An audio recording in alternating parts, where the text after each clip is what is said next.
I would say obviously a very different setup then. It was just the two of us, me and my co-founder Neil. So maybe I'll give you some more background how we got started and then leading up to, I guess, the YC pitch. We had already spent maybe over a year leading up to that point. So, my background was largely computer science and then I spent a number of years in financial services. My co-founder also had a similar background. He'd spent mostly a CS grad with a number of years in Wall Street.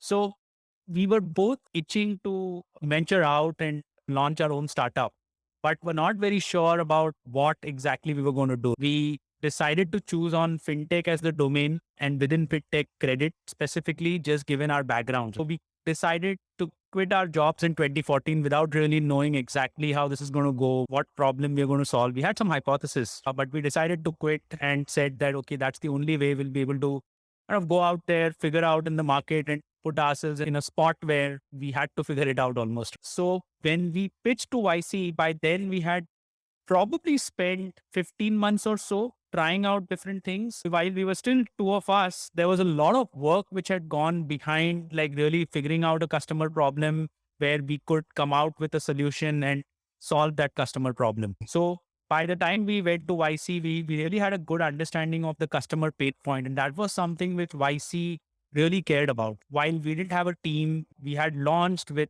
very few customers at that point. The one thing which YC kept focusing on, and I do believe fundamentally that is a crux of any startup, is that do you really understand the customer pain point and do you really understand how and why you would be able to solve that pain point. We had done a fair amount of work on that. So that was one thing we could crack in the YC interview. The interview itself was an interesting experience. It's like a rapid fire interview, 15 to 20 minutes with four YC partners sitting across the table.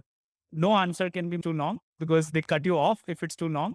So we also obviously had to practice to get it right. Glad that they decided to take a bet on us at that point. It's the first sort of external validation you get about your business, about your product when someone like a YC decides to invest.